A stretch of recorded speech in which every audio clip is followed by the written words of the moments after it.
You're listening to the Cam Books podcast with your hosts, Cameron and Trisha McManus. All right, welcome to Cam Books. We're starting off our book series, our interview book series with Catholic authors with a very special guest today. Yes, today we're interviewing Mr. Mark Edelson. He's the author of the just published Living an Integrated Life, incorporating our faith into our work and finances. So, Mark, we're very happy to have you on the show. Thanks so much for having me. Really excited to be here. Yes. Well, we just want to dive right in. And before we get into the book itself, we want to get to know you and who is the man behind the book. Absolutely. Yes. Born and raised here in the Empire State. I was blessed to have a really great Catholic upbringing. From my family, really grounded me strong in my faith. I went to Catholic school from elementary school all the way to college, going to Franciscan University of Steubenville. I followed in my older brother's footsteps. I fought it at first because I wanted to make my own path, but realized it was the place for me. As it goes. Mm-hmm. The funny story is that I actually followed him to every school that he went. So I like to think that he paved the way, maybe had a bit of the rough road to make it smooth for me. Yeah, just was really blessed with a great family. Had an amazing experience in college in Steubenville. It was one of the first times I really was able to see, where God might be leading me. I realized that I loved math and finance, a little bit of the background behind the book. And I also learned a lot from my father. He's been a financial advisor for many, many years. I was the only one. Yes, I was the only one in the family he could actually talk to about money and the stock market. My brother was more the philosophy, theology type, and they used to at Franciscan they used to call them filthies. Those who were the philosophy and theology. The philosophies. Filthies. Oh, that's good. Exactly. So my brother and I complemented each other well in that way. But through my dad and just from my own interest in the world of business and finance, I realized that that was definitely something for me. When I was leaving college, I'd thought about teaching, and we'll get into that later on how I got let into teaching. But just my first goal was get in the business world, get a good job. Let's start ourselves right here. And was blessed through my father, had a connection at Deloitte Consulting, one of the big four firms, and was just able to get my foot in the door with that first interview. It was competing again. That's the street cred. Yeah, there it is. I got you in. Nice. And just it was a real lesson in how God can work, because I was competing against students from Ivy Leagues, NYU, all the big schools. And I said, okay, God, I'm just going to show, who I am, who I've, what my background is. And I was blessed to be hired and really had the opportunity to learn so much just in a couple of years there. How was that? There was so much that came out of that. A lot of my experience there has actually gone into the book. And it was after that I got led into teaching. It was a desire that I had for a while, and God just led me at the right time to delve into that world. And amazing. Get into that as well. But then, most recently, I've been able to teach here at the Hawthorne School, great elementary school right here in Westchester, in New York. But on the side, I've really loved that world of finance still, and I've wanted to help others, and so I've been serving as a financial coach, just helping people to talk through things that didn't come up in school, that maybe should have. We're trying to change that now in my own teaching. Good. But just really looking back and seeing the amazing journey that God can take you on, even if you didn't see where it was headed. But main theme of the book, and something I want to share with everyone in those listening is that, God really has a unique and special plan for our life, even if we, can't imagine what that looks like at first. Sometimes our head is in the clouds and we don't have a clear vision, of what God's doing. But at some point we'll be able to look back and say, okay, wow, God, you were leading me, every step of the way. And I just had to trust and know that you had a plan all along. Okay, we're gonna have to go there. Let's ask about that, because there's clearly a story behind that. What was that unveiling for you? How did that play out? Sure. I'll share, a little bit of what I share in the book is I was so focused on getting the perfect job, getting the right salary coming out of college, uh, Mm. that that became everything for me, where I just wanted, on paper, I wanted to be successful. And I was basing my work. What year would this have been? Like just into Deloitte, or a few years into Deloitte? I guess maybe a few months or a year into Deloitte. Okay. Uh, yeah, I'm fresh out of school, still figuring out, what that plan looks like. And I think it was about a couple years in where I had a amazing team I worked with, incredible people. And, one theme too that um, that I've been sharing with sharing the theme of living an integrated life is that there are little moments, what I like to call eternal present moments, that God gives us, where we're in a place where maybe we don't expect to be all of our lives, but we're connecting with people there who we were meant to cross paths with conversations that happen, um, and just you can have an impact that you wouldn't expect. So that was one piece of it where, even though I knew, I was in the consulting world, it was long hours. It wasn't exactly what, I was hoping to be able to do kind of longer term. And I felt, okay, God, maybe you're calling me to make a change, but I didn't know what that was. It wasn't clear. And to share kind of the story, what was incredible is, as I was thinking about teaching again through prayer and just asking the Lord, what do you want me to do? I was reaching out to some schools back in New York, and amazingly, my alma mater, the high school I went to, the Montfort Academy, reached out and said, we just had a math teaching position open up, literally within the last couple of weeks. Wow. We would love to have you teach and be the first alumnus to come back to the school. Oh, wow. Mhm. So it was just, yeah, that was a big part of the story. It was this incredible realization that, wow, God, okay, you had something planned all along. And I only taught there for a year, at my alma mater, but in that short time there, just really had an amazing connection with the families, with the students I had, who I still, try to keep in touch with, and just, was so moved how God worked through that. And it was around that time that I started actually helping to run Catholic young adult groups, in the local counties. Got involved, and it was from that I started giving talks on, okay, how can we, we love theology of the body, we love everything about our faith and diving into it, but how do we also live it out on a practical level, in a world where sometimes living out our faith isn't as easy as it can be. And Was so the public speaking first geared towards the youth, or was it towards adults?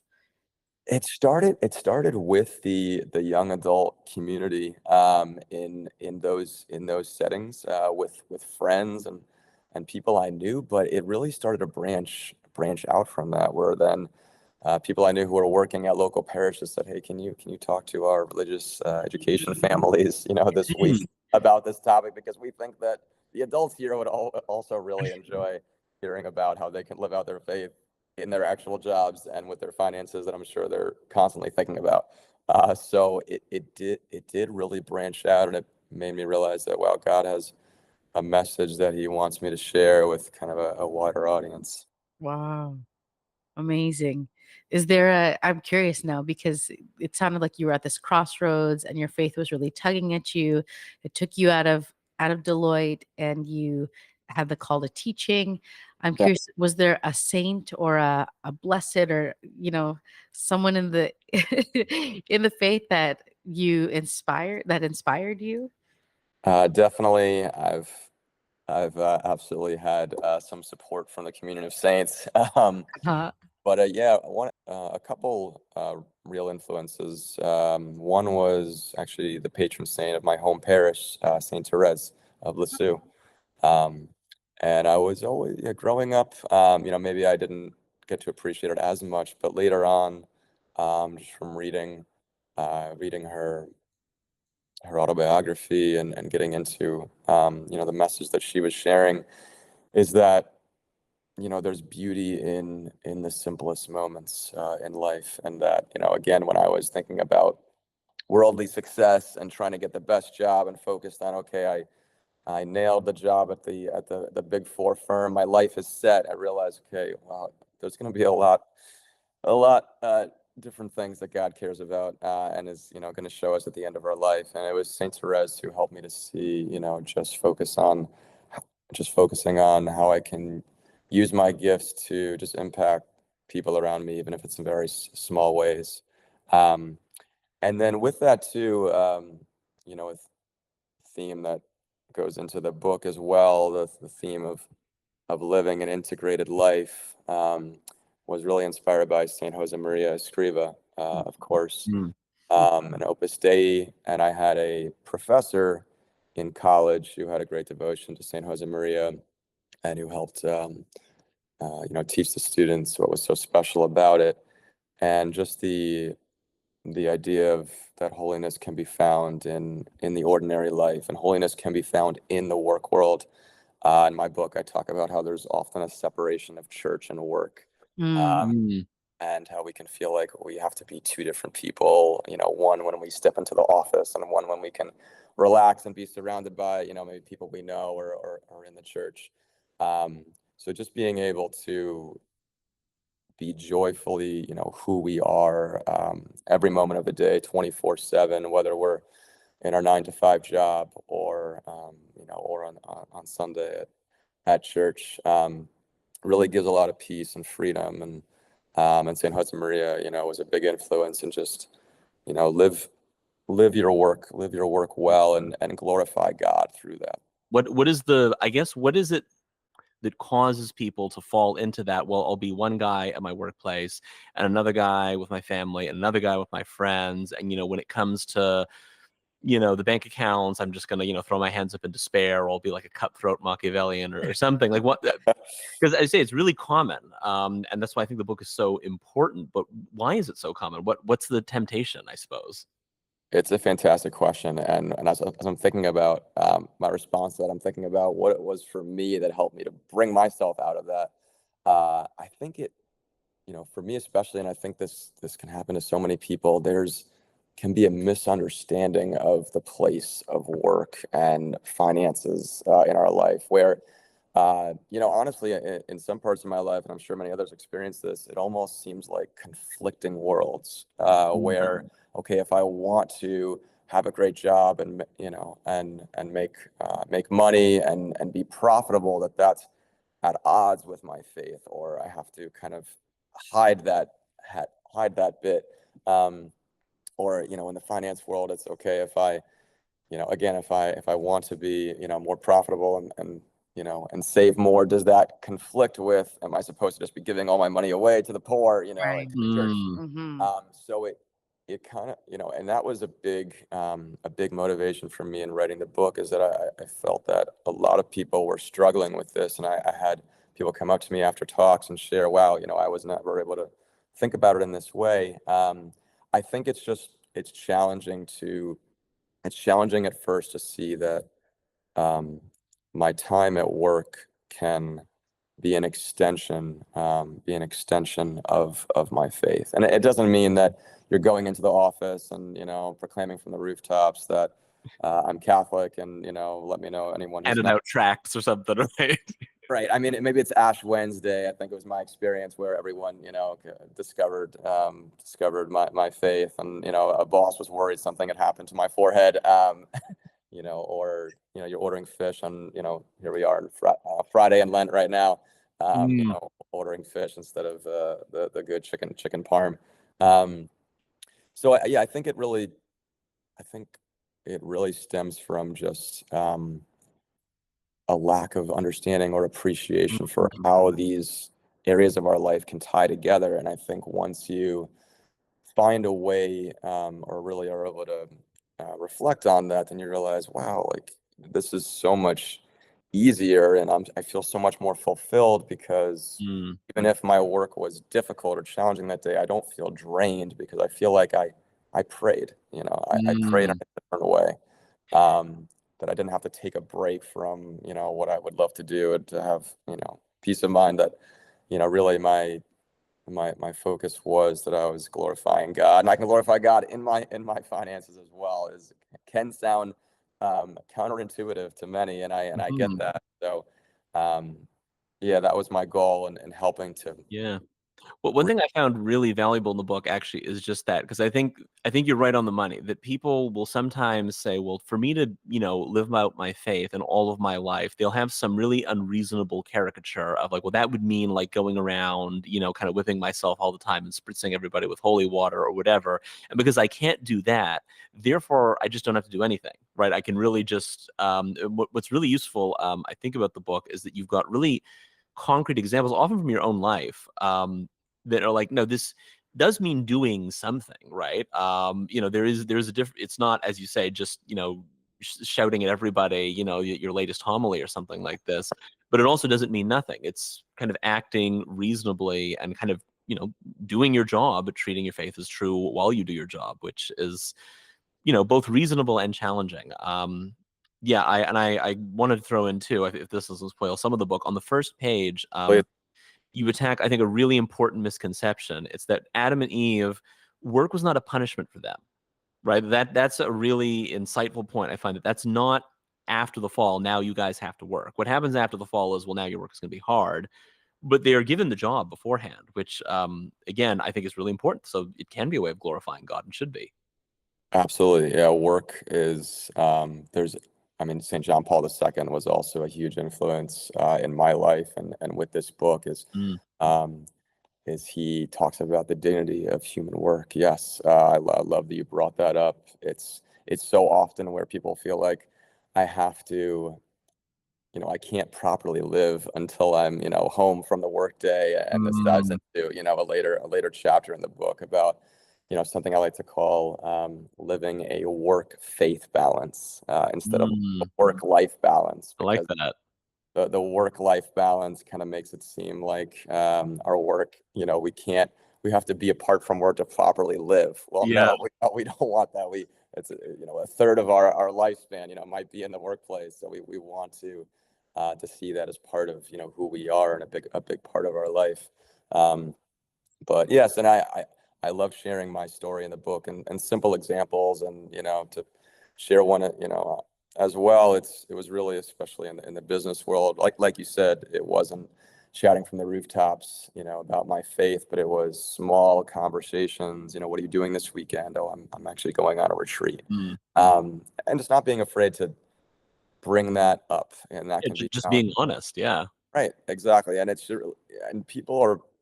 amazing how people will be moved by your honesty, and a little bit of transparency there.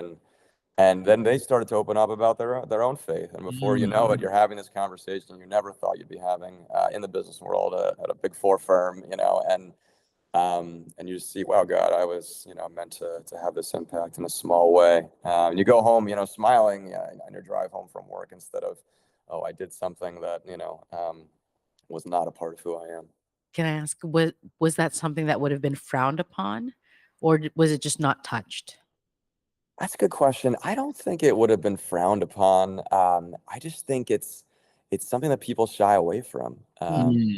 And I guess it's, there's a little bit of vulnerability in that you're opening up a part of yourself that, maybe is challenging, too, at first. But I think one of the best parts of our workplace is the people we're surrounded by, whether it's our colleagues or whether it's the clients or students or patients that we're serving. When we bring up something small like that, you don't know what door that can open. Right. I think it's just nobody else, was doing it. But then once I kind of started the ball, Ah, others started Hmm. sharing things with me, and so it really created to uh, you know, a beautiful atmosphere of, we're sharing ourselves, as along with our professional selves, we're also sharing our personal selves with each other. very cool. It Mm. it makes it's nice to know who you're working with, Yes. and Yeah. to actually build some bonds rather than just, I know that he's really good at crunching numbers and that person's always late. You know, Right. a little more context is nice. Exactly. How would you encourage someone, and I know this is in the book, how would you encourage someone who's on the fence about um, being more open in that way, not so privately Mm. integrated? How would you Right. encourage someone to find the courage to do that? Yeah, it's a great question. I think for me, what really helped, because certainly I was, a little shy about it at first myself. I think in small ways it can, you know, when I think of how we're really one person, when you're sharing with someone, again, it can be as simple as what do what you're doing that weekend, or something that happened, in Hmm. life. It usually ties in with, okay, your faith. For me, it was, I'm going on a retreat this weekend, or maybe you're going to a nephew's communion. We're getting into communion, season now in May. It can just be sharing in a small way, a little hint of, yeah, this is a part of my life. This is something that I do. So no, I wouldn't advise someone to come up and, go up and say, just so this is my background and I want you to know every detail here. But it's just, typically at the water cooler, wherever it is, you're sharing a bit about, what's going on in your life. And so, I think at first that the hesitancy can be, let me talk about everything that doesn't have to do Right. with, Right.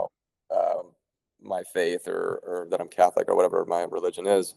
Um, Well, I but loved your example of, like, you Mm. started, I don't know, I imagined it at the water cooler, Mhm. little things, or eating lunch. It's how was your day? And then as you get more knowledgeable about each other's lives, then there's a friendship that's built. And in that fraternity with your colleagues, we're a team, we've done things together, we've accomplished things, and now in that friendship I can share a little bit more with you. And the other piece is, I think Saint Jose Maria teaches that it should be brought up when asked. Mm. And the one of the key things there is to be joyful, so that people get curious about your joy. yeah, It really lends itself to talking about it. absolutely. And you just said something I was going to bring up as well. As a big part of it is just the witness of who you are. Mm, Well before I brought up about going on retreats or anything that would give indications in certain directions. It was just, people are going to appreciate what you have to share when you show them, like you said, who you are, mm. and just your witness of being joyful. Why is this guy so excited to come to work in the morning? How can he get so excited about Mhm. an Excel spreadsheet?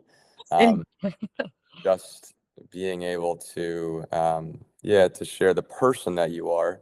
And then from there, people will be a lot more receptive to what it is you have to share, and they'll want to have those conversations with you, because they see this is a person who I also, want to share myself with, and a, even if it's in a small way. So yes, you're absolutely right. It starts with just the witness. And Mhm. um, and so, I mean, our Lord was such a great model of that for us. So many of the saints who lived in the secular world, and just by their witness, people were drawn, to their charity, to their joy, um, and from there, that whatever message that needs to be shared, it can be so much more fruitful.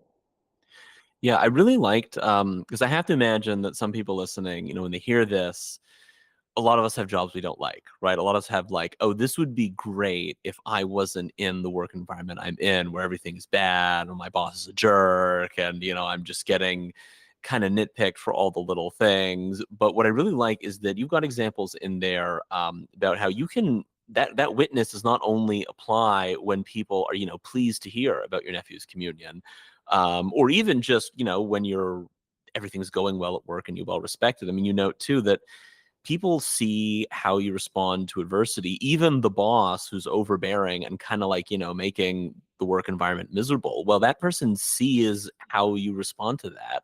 And yeah, that's not going to cause, probably not a conversion right there in the middle of the meeting or, in the email chain, so to speak. But I mean, it's real that what I really like is that it's not a book that's like, here's Fantasyland workplace. Like, yeah, the real workplace is often very unpleasant. And it's in those moments that actually that's when your witness shows, right? That you are joyful because you really feel that you can offer your work up and sanctify it and integrate your life. Even when, yeah, it's one of those, as you know, maybe it's a situation that ultimately you need to change, but while you're waiting to change it, you've got to work it. So, yeah, no, that to me was very powerful. You had a number of examples like that really, I think are something we need to hear now, because we often think of like, oh, work culture sucks. It's so much better in the 1950s or the 1850s or the 1450s, depending on who you ask, right? But And like, I bet shouldering that makes work heavier than it has to be, whereas if you Right. lived out this integrated life, you kind of become the snowball of joy Yeah. around you. People want to come, and then they Love that. feel it when you're not there. When you don't show up to work, they feel it. Yes, no, it's so true, and thank you for that feedback with the book. It's something that I had wanted to focus on too, and just to this book is meant to reach out to those in their present situations. So it's not like you said, it's not the ideal of, well, if everything works out great, this is what you can do.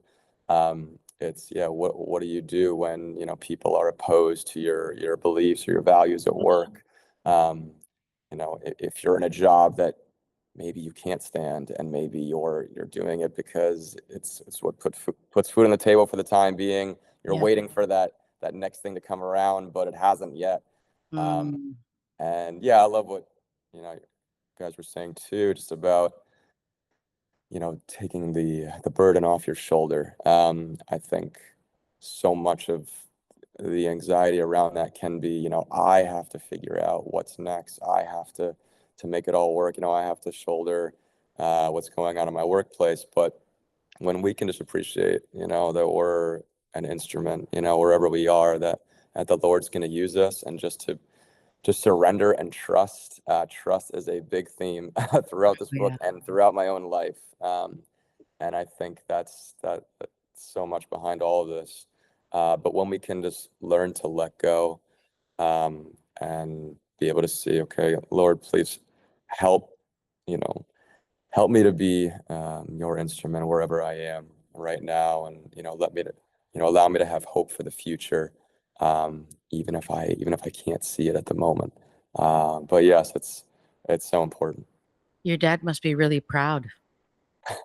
I hope I like to think so.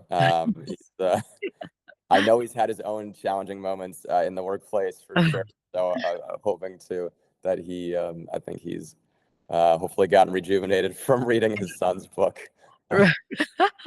Did you say that he was Catholic? I missed that. Did you say that he So was? what is amazing is that my father's side of the family was Jewish, and so my father was Jewish coming when he married my mother, and they had my parents had decided to raise us in the Catholic faith, and it was beautiful because my mother didn't push my father, but allowed him to have his own experience, and he would read authors like Scott Hahn, who had their own conversions, and my father, was very inspired, and ended up having his own personal conversion, and he ended up coming into the faith right around the time my brother received his first communion. So my brother and father received their first communions right around the same. Oh, praise God! That's Wow. awesome. I mean, hence Edelson. I always wondered, but Yes, absolutely. This is one of the great questions I get asked, and when I'm approached by our Jewish brothers and sisters in the airport, when they hear my name,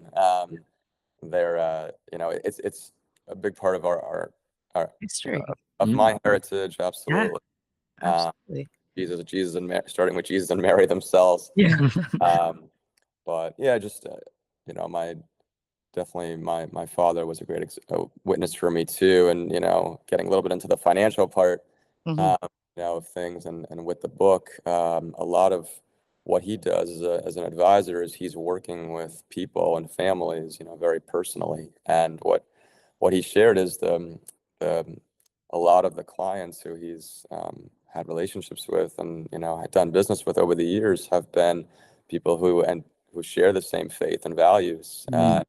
Father was able to share his story and his conversion, and people were drawn to, sure, working with someone of the same faith a lot of the times, but really to just the witness of who he is, and that he's honest, and shows that he sees his work as a ministry, and they were drawn to that, I believe, Yeah, and drawn to absolutely. knowing that his values are right in line with theirs, Mhm. and that's been a big part of his business and his success in his work. So not only can we live an integrated life and be rejuvenated spiritually, but also it can benefit us in our professional lives. Well, And when we're a real person working with a real person, right? I feel like we're going to be more and more hungry for that in our world, because everything's like, let AI manage your finances. Let AI, Mm. invest for you, or let AI buy your groceries. And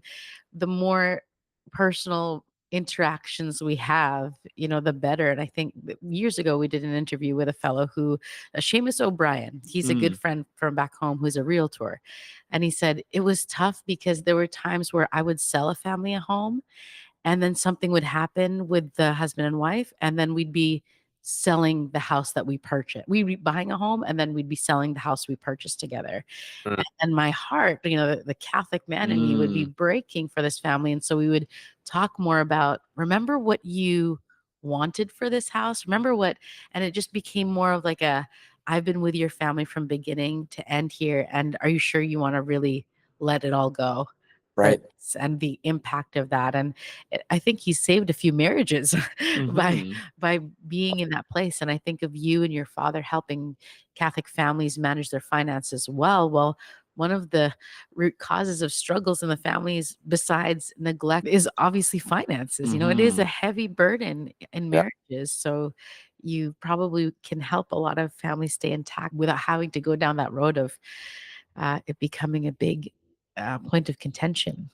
absolutely. It's so true. And as I was kind of putting this book together and thinking through, what um, how can we live out the theme of living an integrated life in the most practical parts of our life, but also the parts of our life that take up the majority of our time and Mm. energy and Mhm. thoughts and maybe worries. And of course, we think of work. Sure, that's a huge part of our life, but the thing that maybe wouldn't come across at first when we stop to think about it, we realize, yes, is our finances. Yeah. That it can impact so much. And yeah, one of my favorite movies, Forrest Gump. Ah, The scene where Tom Hanks is told by Lieutenant Dan, "Listen, I took care of your money. I invested in Apple stock early on. You're set ah, for life." And yeah. and Tom Hanks goes, "That's great. One less thing." One less thing. Yes. Yeah. Uh, so as I shared at the beginning, finance was always just a passion of mine, and it naturally, led me to sharing with others, working in the business world, but also as a financial coach, how we can manage our finances best. But it really, a big part of the theme of this book and of my message has been that it doesn't have to be, an anxiety producing part of our life. It can be, something that we can see through the lens of our faith, and that there are Mhm. even practical messages. How could we imagine practically, what Jesus is telling us, how to manage our finances? But he does, and he has, Mm. many many parables in there. Um, Absolutely. to help us in that way. So so much from Scripture, And, it's funny to think about, but when you tie it together, you realize, okay, wow, now I can see the themes from my spiritual life, kind of playing over into my financial life. Not only did I have a piggy bank, I still remember my first wallet. Okay. I saved all my communion money, even going to confirmation money. I was a big saver, opened up my Yeah. bank account from very early on. So Nice. I want, to answer your question, I want my students to appreciate that, the value of money, and that, why it's important, what it's used for. But at the same time, I like to, something I like to do in class, to give them a little bit of context, and it's all of our subjects for the day, is a little bit of a life story from Mr. Edelson. Mm.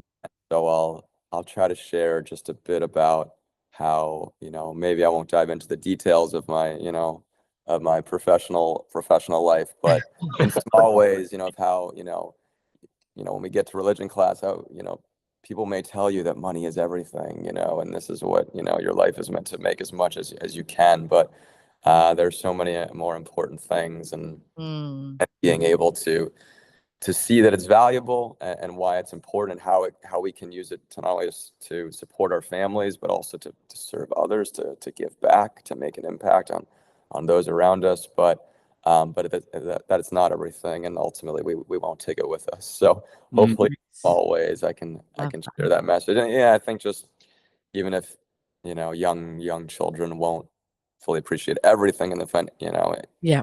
in the financial world yet, I think just having the right frame of mind, about money, and again, not seeing it as separate from our faith, or that it's a bad thing if we're rich. Mm-hmm. Like, Mhm.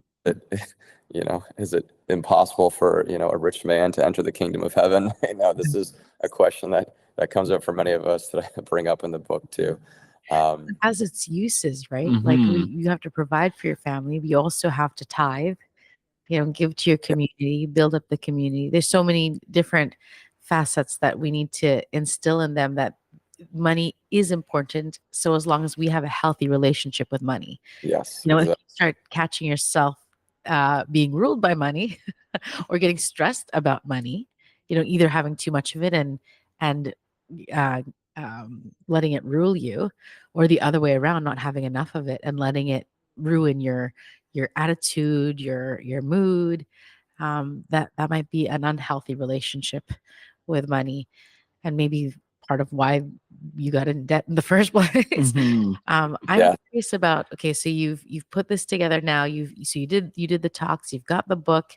People now can start learning or reading about the story, your experiences, and things that you um, have learned about integrating the faith into your work. I'm curious what happens now. I know you just launched this book. I know it just came out last week. Yeah. But Yes. is there going to be more? Is there going to be a course that you teach? Is there going to be, besides the one-on-one coaching, what comes next? I love that question, because it's what I'm most excited for. I first have a newfound appreciation for authors, and all that goes on behind the scenes, and bringing a book to life. The book launch, the tour. Yes, it's a journey that requires much faith, but uh, I've just been I'm so excited, to have this, book finally come to life, to share it with those around me. I started with, um, all the people who I had given talks with, and I'd collected contact information, and said, I will let you know when this book comes to life for you to share. And so it's been so nice to reconnect with so many of those people who I met along the way. But yes, we are going into full, book launching and tour mode. I Yes. Firstly, I want to really, reach out to the local parishes, and I've already had, Mm. um, parishes who have invited me to come speak to their parishioners, and just to be able to share this with a wider audience, even though it started with a young adult audience. Like, as we said before, this Mhm. has a wide outreach. But I also really, want to branch out into those who I might not think at first, even just having the opportunity to speak at local author events, at libraries, where you may, come across people who, um, you know, even if they are Christian or Catholic, maybe they haven't thought about this message, and see the cover and wonder what could this be about? How could I actually incorporate my faith into my work and finances? So my hope is really to reach out to those who you might not think at first, but who will really benefit from the message. And so I'm so overjoyed in that. But I had I met another well-known author a few months back. I went out to a conference, and I was telling him about my book and the work behind it, and he said, the best thing he said to me was, if your book could just reach one person and impact their life, you have to see it as that was absolutely worth it. Oh, wow. I don't know. Yeah. Wow. And that was so moving for me. And that, yes, we're gonna do as much, promotion and, getting the word out as possible, but just seeing, what are the little moments where God's going to use me as an instrument, that, maybe the one person who needed to hear this message. And, Yeah. and so I'm trying to keep that perspective through it all. Yeah, no, that's fantastic. Yeah, I think this is really, especially, and I'm circling back a little bit, but on the finance, I think this is very valuable. I mean, as our listeners know, we've just done Dante, and money comes up a lot in the Inferno for sure, and we'll continue to in the other two books. But one thing that I think is really valuable in your book, and I think it is old, but we get it in medievals too. Dante is as hard on people that kind of just want to be totally irresponsible with their money as he is on those that kind of make it into a god. I mean, very memorably, one of the it happens throughout, but especially the circle of avarice is sort of eternal conflict between what he calls like the hoarders and the wasters, and they don't really see that they're both two sides of the same coin, right? Because I mean, this is my own temptation. I think in the older days, I was like, well, the pious attitude towards money is just never think about it. So I'll just kind of declaim all responsibility in this area of life and pretend that it's holiness. That's really that's and as you said, that certainly it's easy to fall into the other one where money is everything, but neither is money nothing, right? That really isn't it isn't really how our Lord talks about it. Like, don't worry about your money, just do whatever you want with it, you'll be fine. But yeah, I think it's really valuable. I think especially too in your teaching, for these kids. You're kind of also, I think, teaching them to live an integrated life by having those financial conversations early on. Only because I think, when I was a child, and I suspect you probably get this too, kids would always talk about, well, when I start my real life, right? Like after school, when that's all done, that's my real life. It's sort of the kid version of that work-life balance error, as though, work isn't part of your life. I think this is really valuable for them to see, like, this is your real life. Like being at school is your real life. So you're going to be the same. You're still going to be you, 30 years from now when you're living in art. So you should already have you could be cultivating the correct attitude and correct skills and so forth towards money right now. And I think that's really helpful for them, because I think it's so easy for us to compartmentalize our lives in that way, right? Any part of it we don't like, we'll slice off. But this is I think so valuable, for families, for parishes, for your students, really for anyone. I love what you brought up. First of all, with my students, the blessing of, especially of reaching, young people at this formative, age and part of their lives is, teaching them now that your vocation right now is to be a student. And yes, you will have other, adventures and journeys to come. But right now, that's what you can do best. And if you are a good student, you will save your parents a lot of money probably in the future. That's indeed. So there's a natural tie in there. And I love what you brought up too about, with Dante and, flip sides of the same coin. My own perspective was leaning towards the one extreme of wanting to make as much money as possible. But yes, there is the other extreme as well. And something that, when I read through, reading through the Gospels again and seeing how many times Jesus talks about stewardship and how important it is to be a good steward, and dishonest stewards, and those who, in the parable of the talents, the guy who, buries the coin, says, well, at least I won't lose it. I'll give it back to him. Saying, well, what did you do? You could have, put my money in a bank. It's the first example of compound, interest that we get from in the Gospels. But it's right, like you said, it's neither extreme is correct, and it's having the right perspective, not just being on the right end of the spectrum, but being able to see that healthy moderation in the middle. And right, how can I use what I've been given by the Lord? And I think this is that's the real perspective that will help people, I think, in this, to not tend to one extreme or the other, is that the money I've been given is really not my own. I'm not the owner of this money. I may see my name on my bank account, in my brokerage account, my 401k, IRA, whatever it is, but this is, these resources have been given to me, and I'm meant to be a steward. And when I realize that, I say, okay, if I'm, especially with my father as a financial advisor, or me, coaching others, in their finances, I'm going to care a lot more about someone else's money than my own, because I don't want to, I don't want to be responsible when something bad happens to it. So if we see ourselves as that steward, especially from, the most important owner of God himself, then we see, okay, I'm meant to do something with this, but to do it in a fruitful way that serves others, that is in line with my vocation. Well, this is such an honor to get to sit down with you and hear and to meet you at this part of your journey, how it's unfolded thus far, and then for us to intersect, with us with the Cam Books podcast, and you writing a book, and us also intersecting with our kids being at your school. It's really neat to see how God works and what He's doing in all our lives. But I have a curiosity, and this is something we'll do with each of our interviewees, is ask a wildest dream question. This is basically a question just to kind of really, as my dad likes to put, a mental exercise of what, if someone listening could make it happen, with your book or your talents, what would be that dream connection or engagement or prospect project for you?